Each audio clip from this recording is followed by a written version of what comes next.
I'm glad you joined me. Today's practice is called ground. Our practice will focus on poses to help us find stability in our bodies, help us find safety in our bodies, and help us find strength in our bodies. So, in essence, we want to root ourselves in confidence. And that is also the essence of the first chakra. So, if you've done any chakra studies, the chakras are energy points located in specific spots along our spine. And these are energy centers that react with our emotions and our body holding, whether it's joy or fear or any sort of emotion in specific corresponding points to these chakras.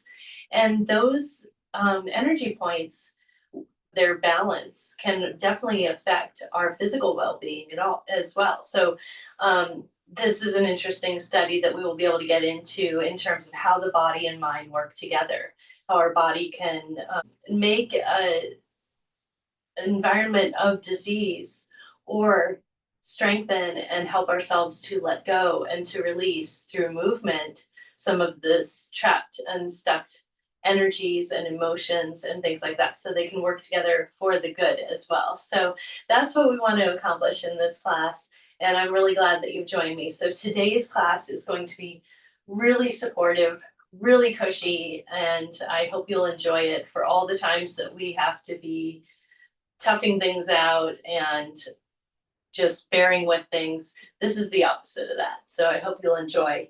I would encourage you to have at least a bolster here that you could anchor your hips up against. I like to make a nice little ramp myself. And we are going to do a nice reclined Supta Baddha Konasana. So go ahead and make those diamond legs. You want to have the feet out a little further rather than in a tight diamond. And this is where the big cushy blanket comes in. So I encourage you to kind of make a nice big roll of that. What we'll do is cross that over our feet.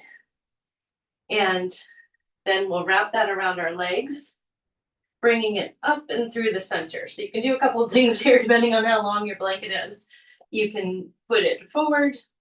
We won't be doing a forward fold in this case, but that might be nice. Or you can pull it back over your legs, have a nice extra cushy hold there, and you can tighten it, which can help support the knees laying outward. You can also bring those blocks back in if you desire, but I like how it makes a nice little sling here for your legs. So you can make a nice little cozy thing to hug onto. What we'll do is recline back onto our bolster. And again, finding your comfort place with your blanket. And I encourage you to have one hand on your belly, one hand on your heart as we settle in here. And let's turn inward and find our breath.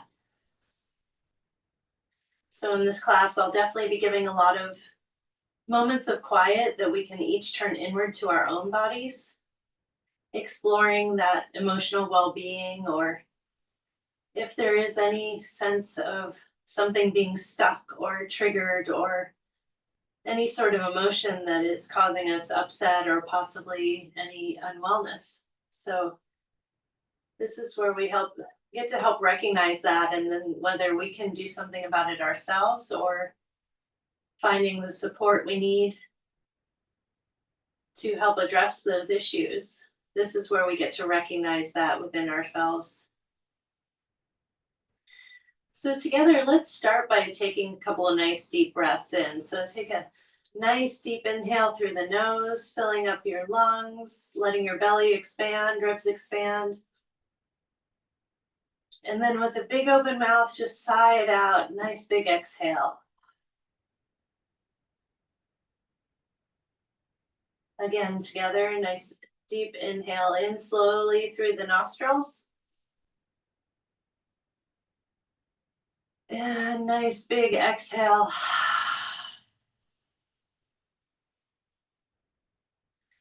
And then just at your own pace, find your breathing, find a nice relaxed flow in and out, or take notice if you find yourself breathing more shallowly, you might want to try to adjust a little depth there, but nothing forceful.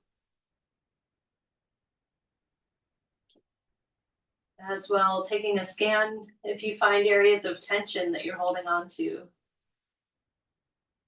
We do want to have closed mouth breathing, so you can have your tongue just gently on the roof of your mouth.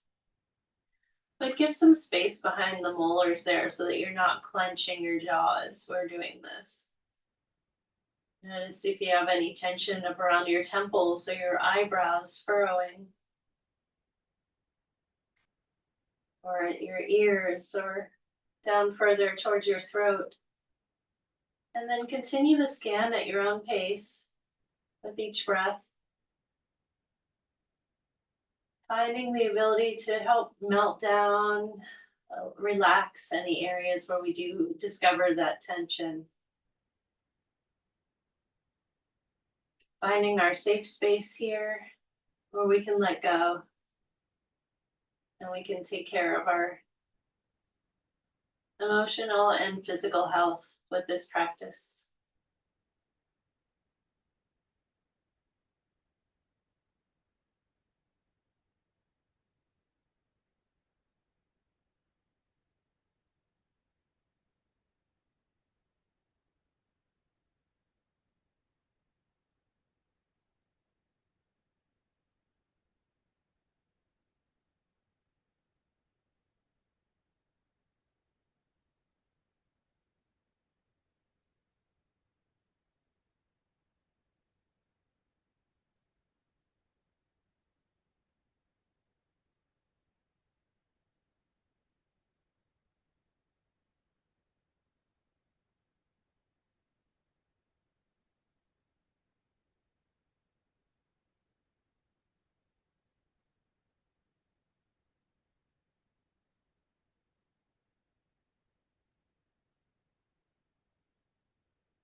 Let's enjoy a few more breaths here.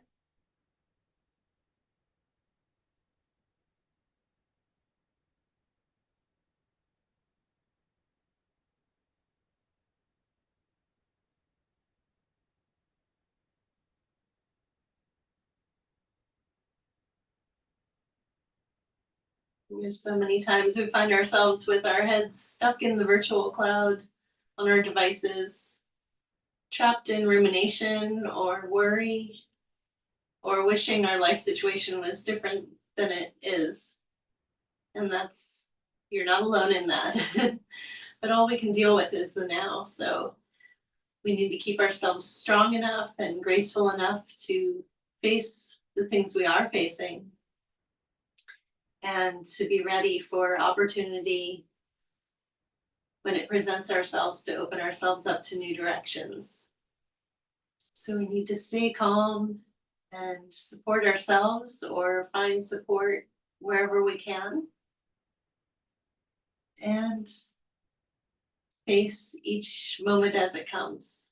And this is a great way you can start, by tapping into your own breath and your own strength, your own peace of mind. So when you're ready, slowly let's support ourselves. Coming up, and you are welcome to put your blanket off to the side a bit. We're going to come and turn to face our bolster now. And you are welcome to keep that. We're going to go straight into a wide-kneed child's pose. So if you'd like to have that bolster in front of you as a nice cushy prop, I welcome you to do that. Or if you prefer the grounding feeling of having your forehead to the floor and having your arms back, I welcome you to try that. So find what you need today. If you need the extra hug of a nice bolster, that is very comfy. And find what points serve you best today. And then we're going to come back to that breath. If you do have a particularly racing mind today, something that can be helpful with any of our time in our breath work is to have a mantra. It can be just something simple to say with each breath. Something like, I am safe, or I am free, or I am strong. And even if some days those things don't particularly feel like they are true, there are aspects of ourselves that are that. And we just need to find that confidence that they are still there.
Let's take about 5 more breaths here.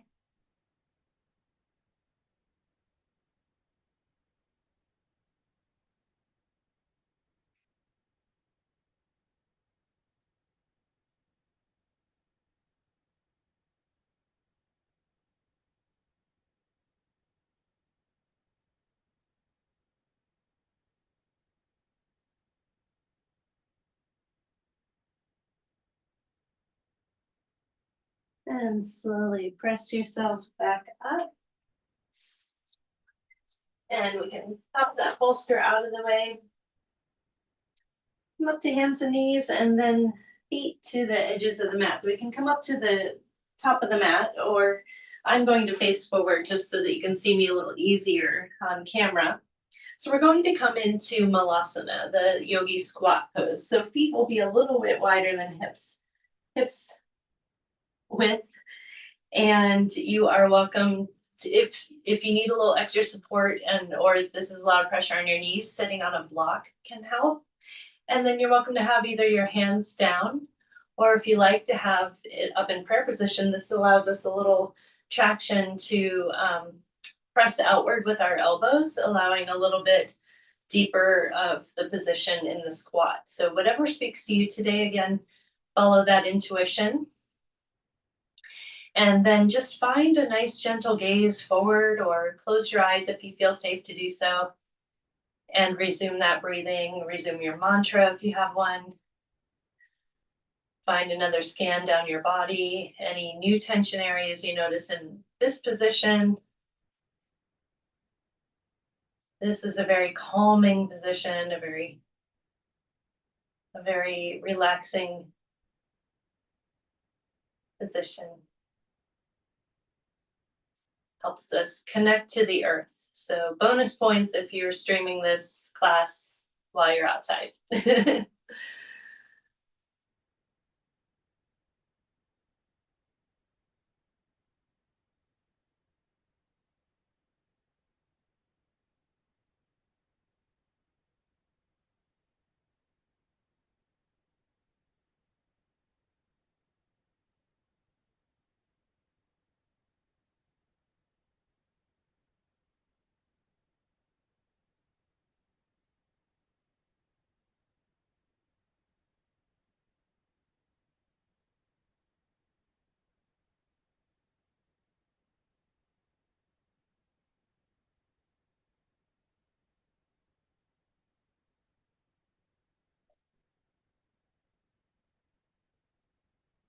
A couple more breaths here.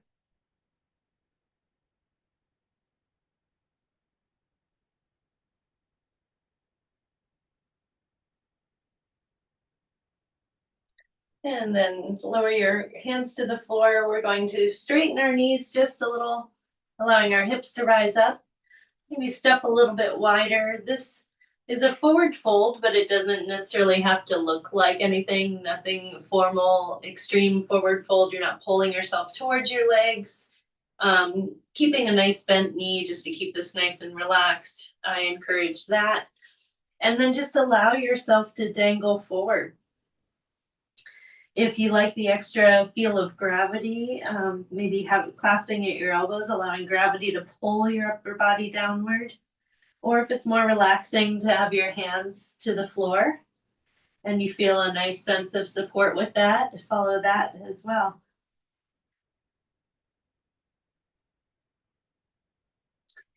And just allow this new upside down position maybe to give you a new perspective on sensation as well.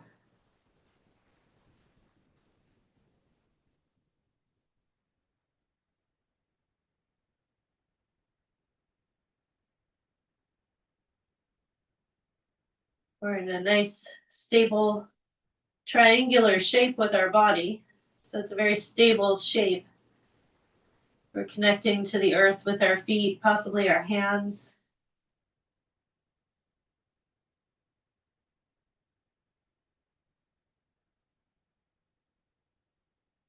And when you're ready, slowly walk your hands towards your right foot. You could cross your hands at the wrist. Again, no forceful stretching needed, just maybe a gentle sensation of a stretch along the side body. You may feel it more on the inner thigh.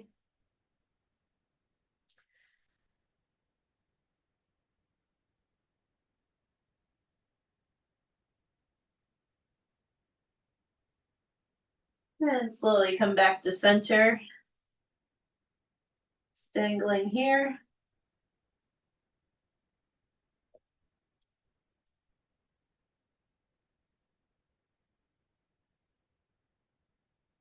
And when you're ready, slowly walk towards the left foot.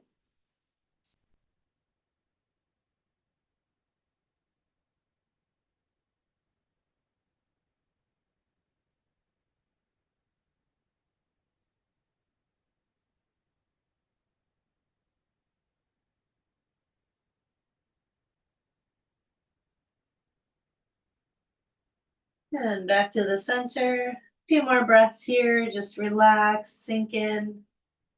Allow time and gravity to help you release tension in the hips and the legs, upper body, all melting towards the earth.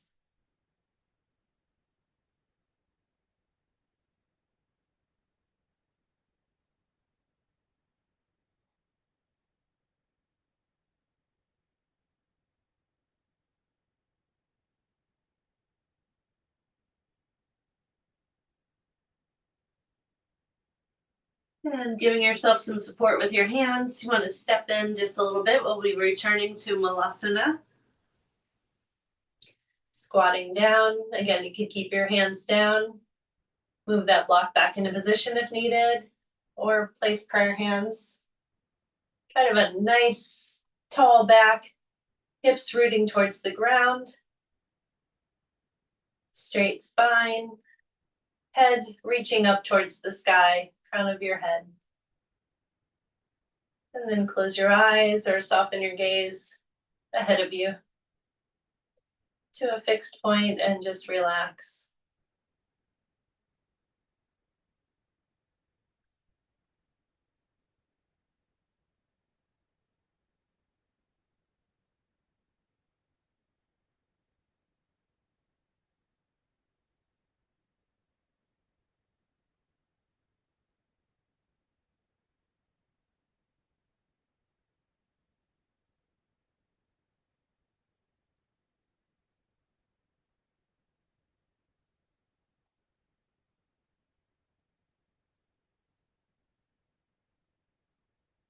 And when you're ready, slowly bring yourself back down onto your hips, onto the floor.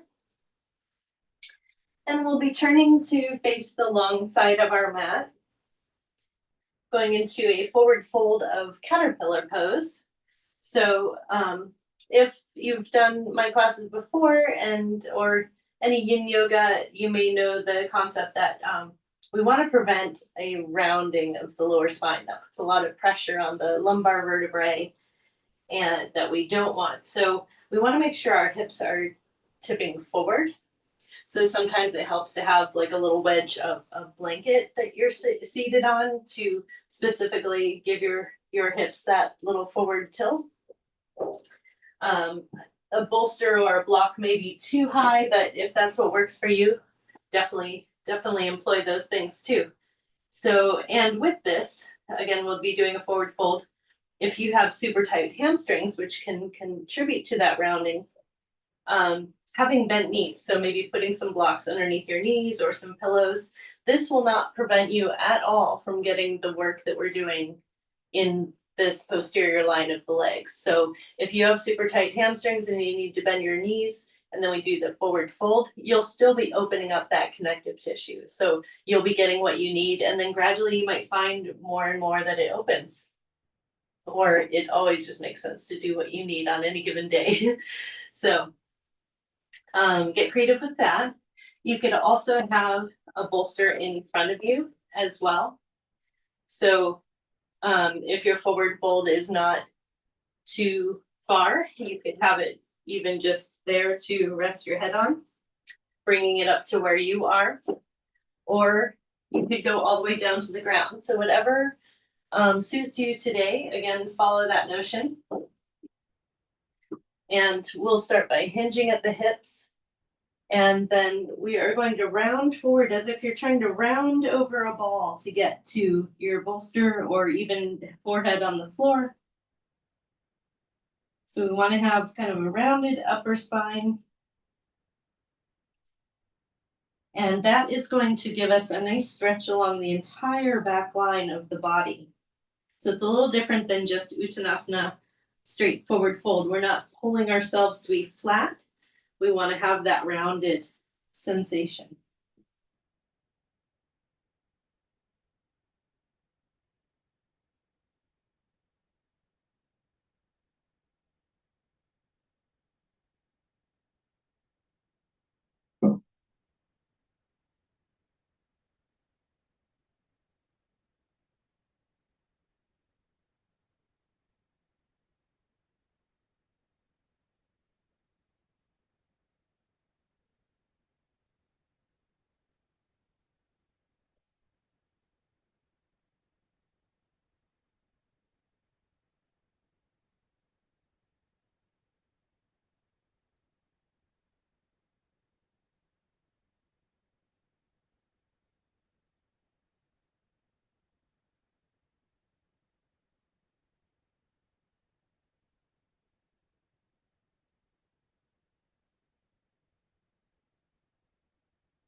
Making sure that you can breathe evenly and in a relaxed pace is important. If not, you might want to back off a bit, or of course, if you're feeling any pain, definitely coming out of the pose and either trying to reapproach it, or maybe this is not a good pose today. That can be fine. Some days are just the way they are, and we just need to, like we were talking about earlier, just face each day as it is and do the best we can. So keep trying to recognize those areas of tension and try to breathe into them, try to find stillness in that within the pose. And do what you can to support what you need to accomplish that sensation.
Let's take about 5 more breaths here. Be gentle with yourself. Maybe feel where you've started feeling more release than when we started this position. Maybe you've had a few extra sighs of the body just letting go. That's a good thing.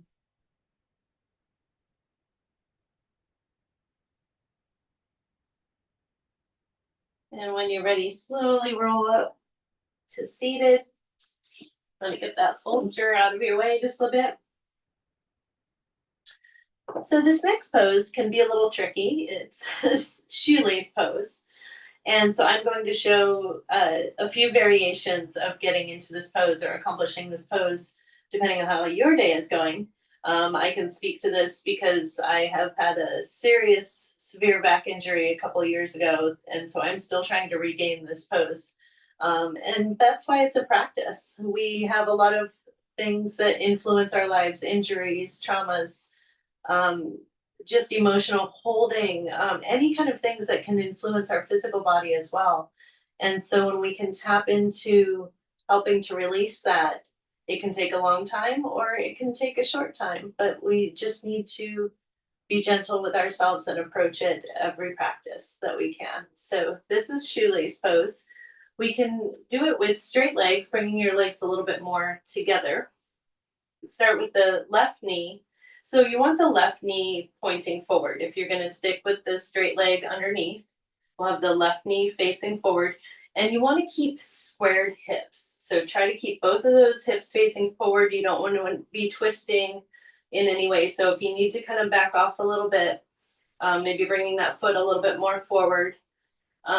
If you do have shoelace pose in your practice and you feel confident with it, lean back on your hands and you can stack both of those knees. If you want to stay here with the straight leg version of shoelace, you are welcome to, or getting into that full pose. If you want to work on getting into shoelace and you have not had luck before, here is a way that we can approach that.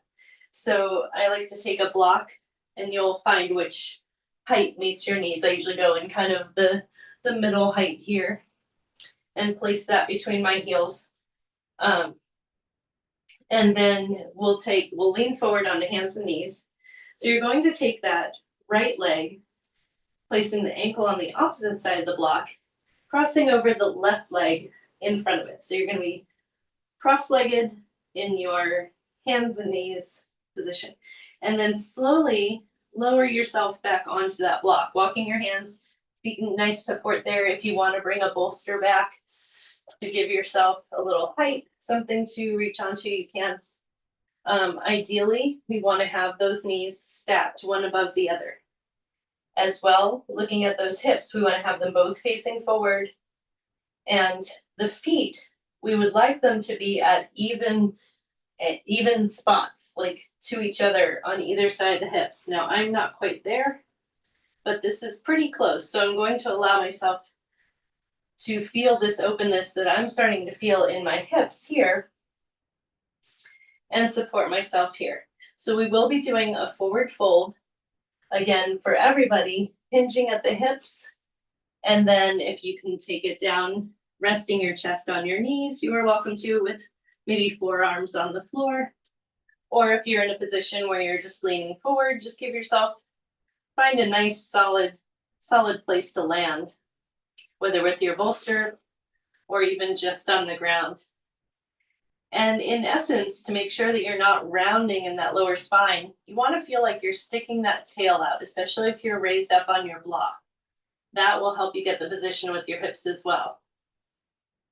So again, focusing on the hips, tail out, facing forward, making sure we're not doing any kind of twisting with the hips. And if you gave this a try and want to go back to the straight leg, please do.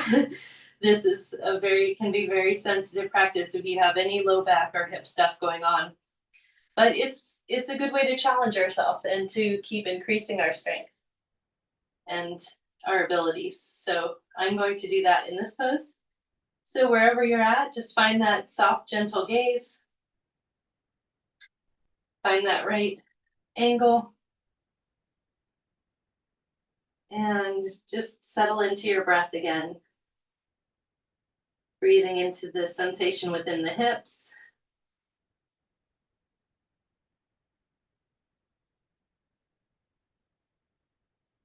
Helping open up that exterior rotation. Maybe feeling sensation as it's reacting against your sacrum and into the low back. Again, if you do feel any pain, slowly come out of the pose and readjust in another way. Or skip the pose. Some days I cannot do this pose at all, but I think it's important to keep trying. So here we are.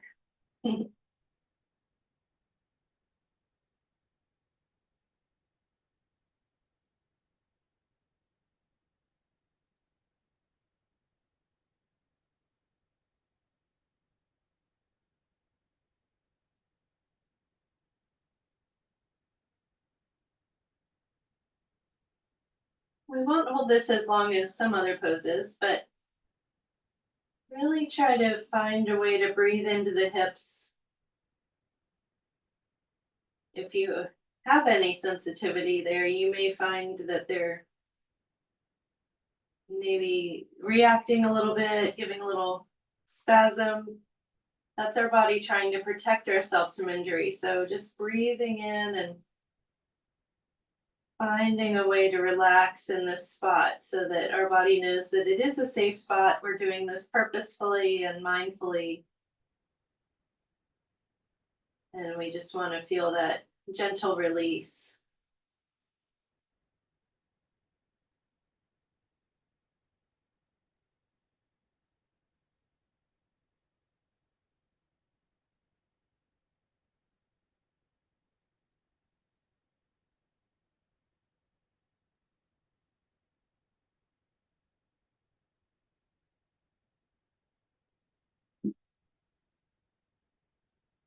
Just a couple more breaths here. Make sure you're supporting yourself with your hands if you're coming back up to hands and knees. And slowly untwist. And returning to Feet out in front, maybe giving your legs a little wiggle, allowing the knees to open up a little bit there. And now we'll take that right leg over the left. And again, finding your way to squaring your hips here. If you want that little wedge under your hips for the forward bend, that can help if you're staying with the straight leg. And if you want a little pillow under your leg for the tight hamstrings behind the knee, that can be helpful. Gently come back and do the full pose if you would like. Stacking both knees, making sure both feet are coming out at equal angles from your hips. Or once again, to prepare for practicing to enter the pose, you'll want your left knee with ankle on the outside of the opposite side of your block, and then the right knee stacked on top and lowering yourself back onto the block. Now, I don't have this side as well, so I'm going to go back to the straight leg pose. But again, being mindful to have your hips squared and facing forward and making sure that's not painful. And then having your feet being even too. You don't want to have any twisting going on with your hips. You want them both facing forward. And then hinging at the hips and finding yourself a nice angle forward. Finding support. Whatever you need, get creative to bring props into the spot where you can find support so that you can relax into the pose. And find that straight gaze, maybe at your big toe, if you're at the straight leg, or some distance ahead of you. Or close your eyes and find that breath. Breathing into this side. And noticing the difference. Our bodies are definitely different side to side, and noticing how this side might feel more twisty than the other, or maybe the other side felt more twisty than this. And this doesn't have to be any formal lesson other than just noticing so that we know ourselves and can help give knowledge to what we want to get out of our practices and goals that we may have to help ourselves open up certain areas or just to learn to be gentle with ourselves and practice acceptance that sometimes things are just the way they are. And that we do what we can, but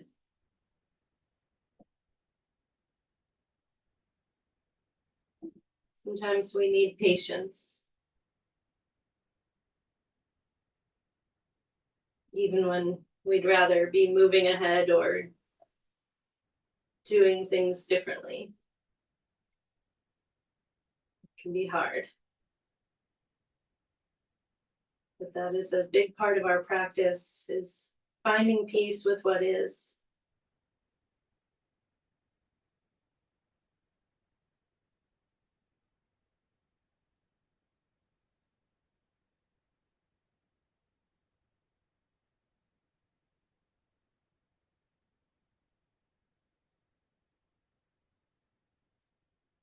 Let's do just a few more breaths here.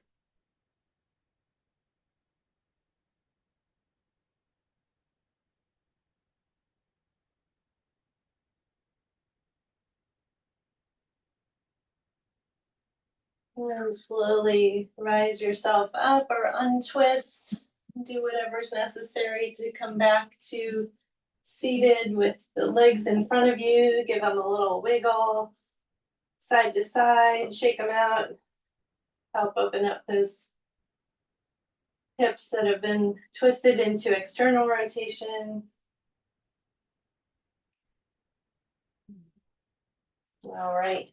And now we're going to roll ourselves back onto our mat. So rolling back onto your back, we're just going to take a little bit of time of intuitive movement. So whether you're bringing your knees into your chest for a nice little stretch, letting your hips rise up, or doing some knee circles in either direction, take your time with all of this. Find some movements of your own. You could split up the knees and do some circles in different directions. Let's each take a little time to explore that, helping open up the hips from the positions we were just in.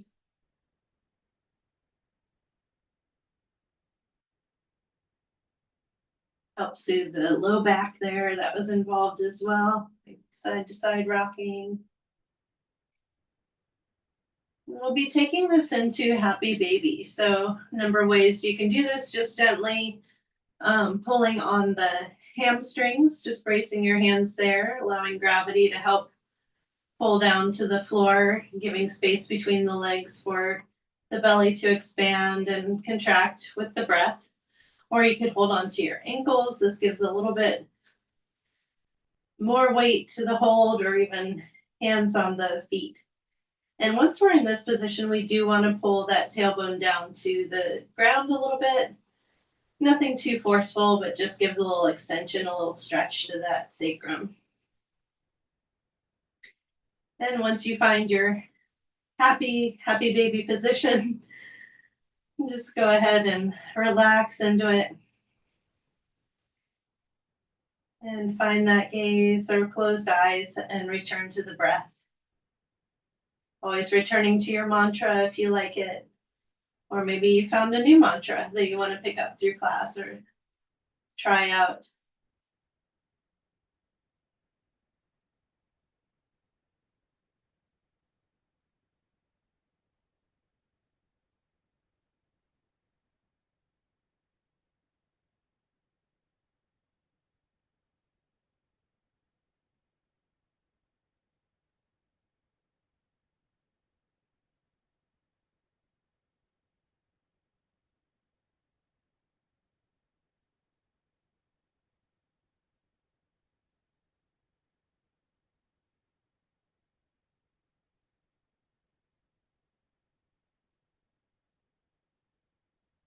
And just a couple more breaths here.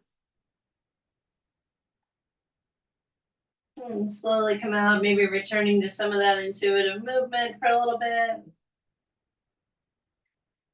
And then coming back to bringing your knees and to bent knees and feet to the floor. If you'd like, you can bring a bolster down behind your hips. You're welcome to use a block for this. Today, since we're going a little bit more cushy, I like to use a bolster. So we're going to do a supported bridge. So you want to press those feet into the floor, lifting up your hips, adjusting that bolster to the right position underneath. Now you do want to make sure that the weight of your hips is coming down on that sacrum, which can be a little trickier when you're on a softer surface like a bolster. But you want it under the lower part of your hips there versus the curve in your back. So still, maybe you can stick your arm under there, making sure you can still access that soft part of your back, the curve of your back, because you want that to be free. And let the triangular sacrum bone be the support. So from here, you can find your stability here. And we could put our feet together, lowering the knees in another Supta Baddha Konasana.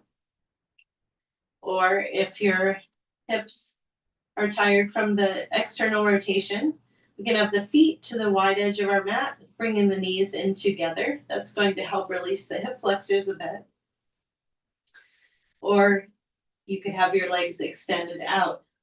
Now this will give a little bit more pressure to the low back. So if you have any sensitivity there, you can make adjustments on your bolster or try one of the other ways. So whatever you feel, where you start to feel the sensation of release and relaxation, go for that one.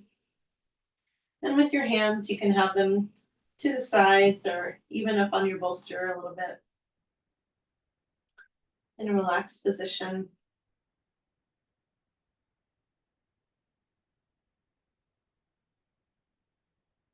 feel like we could return them to the belly and the heart. Find what speaks to you today.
I don't know if you can hear that. You may notice stomach gurgles amongst yourself in your practice, especially a yin practice where we have longer holds.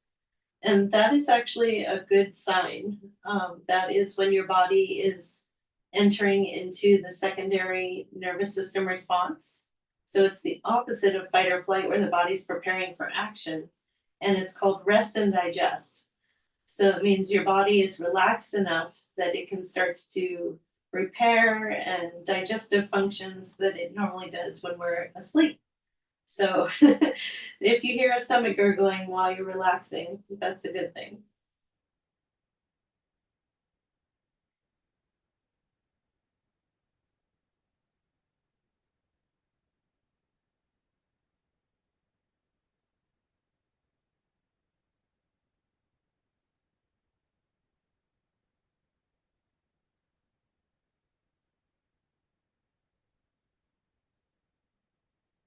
Let's take just a few more breaths here.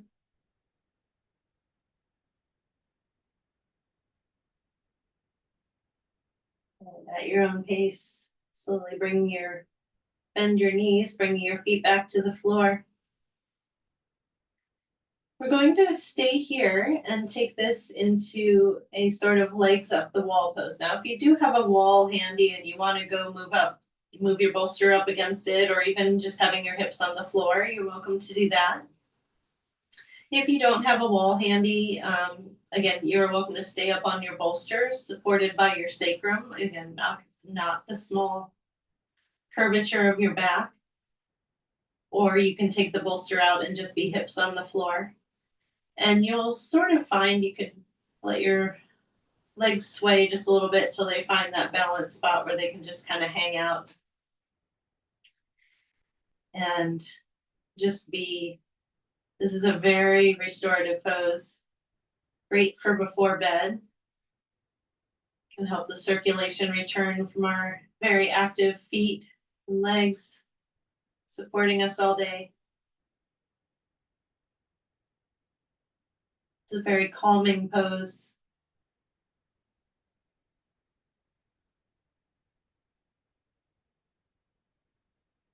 Helping us bring circulation back to the heart.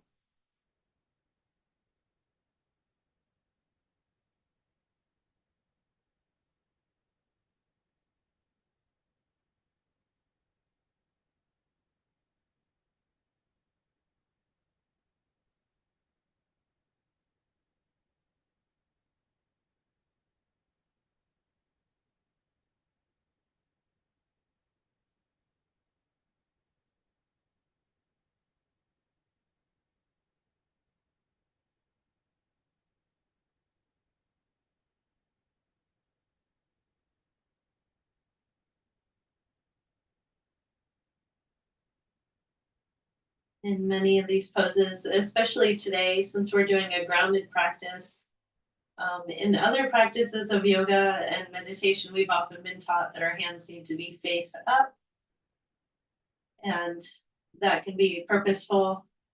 Sometimes when I'm working on grounding, I like to place my hands face down, palms down. It just gives me another contact, a tactile way of connecting to the earth.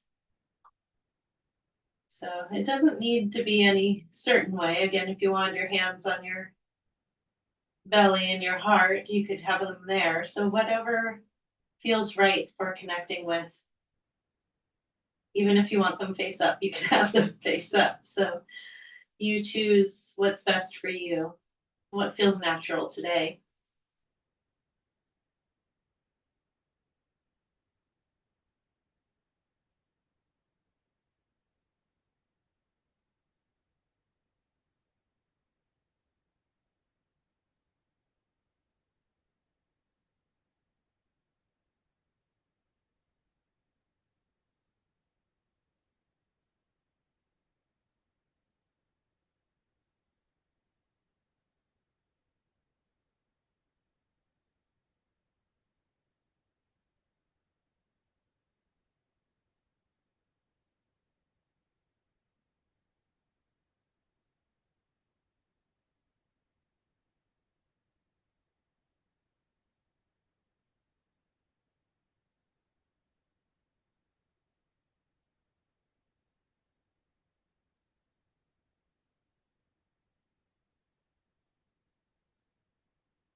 Go ahead and take a couple more breaths here. Maybe start to wiggle your toes a little bit and go ahead and bring those feet down. Bent knees, feet solid on the floor. You can press up or press into the floor with your feet so that you can lift your hips up, maybe pushing your bolster out of the way if necessary. And maybe roll that bolster so that it would be positioned under your knees. And maybe grab that cushy blanket again. We'll settle into a nice shavasana, giving yourself as much comfort and support as you would like. Again, connecting with your belly and your heart with your hands or down at your sides, whatever feels best for you today.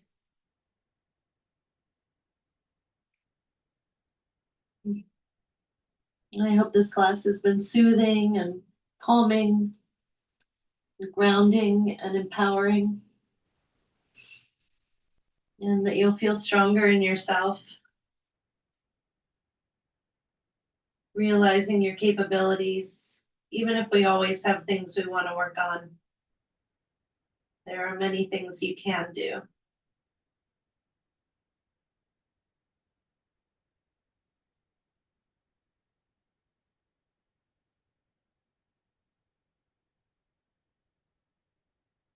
And it's okay to not be able to do everything.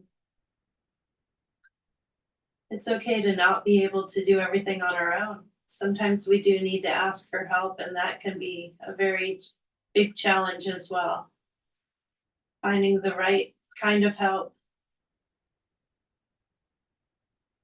can take exploration. But we have so many more resources available to us now through the internet or through various people that we come across in our lives.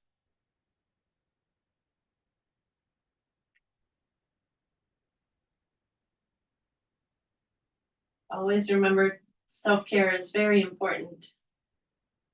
To take care of yourself means you're stronger and more capable to take care of somebody else, even if that's not something you can currently do. Maybe someday you'll have wisdom to share with somebody else and how you handled a situation, or how you got through something, and then you can help them. Or you'll have that knowledge and understanding of what they're going through and can help give them support in some way that they may be open to. But first, we need to be open to acknowledging ourselves and what we need, and trying to feed that so that we can be strong.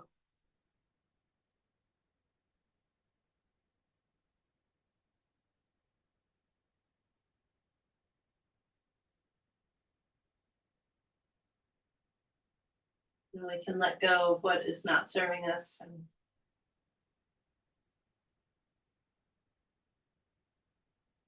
help ourselves to move forward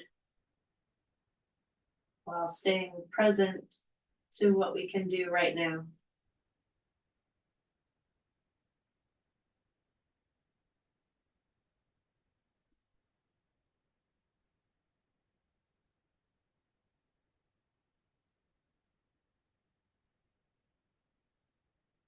Let's take a few more breaths here.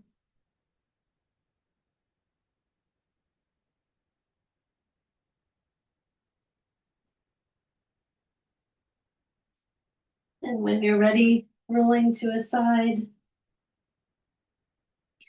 gently pressing yourself up to seated. And let's each find a comfortable seat, whatever that may be today, on the floor, or if you have a meditation cushion. I encourage you, if you have time, even after this class is over, to maybe pursue a longer meditation with yourself. Now that we're in a seated position, we want to be pressing our hips into the ground. And then that energy will rebound with a straight spine, letting energy come up through the skull and out into the ether. So feel that rebound of energy, that grounding down to the earth, as well as the rebounding lightness that we can feel up through our bodies. Find a comfortable place for your hands. Find a mantra that works for you. And I hope that you'll have a wonderful day and find so much more openness in yourself, so much more groundedness and calm and presence. Thank you so much for joining me today. Namaste.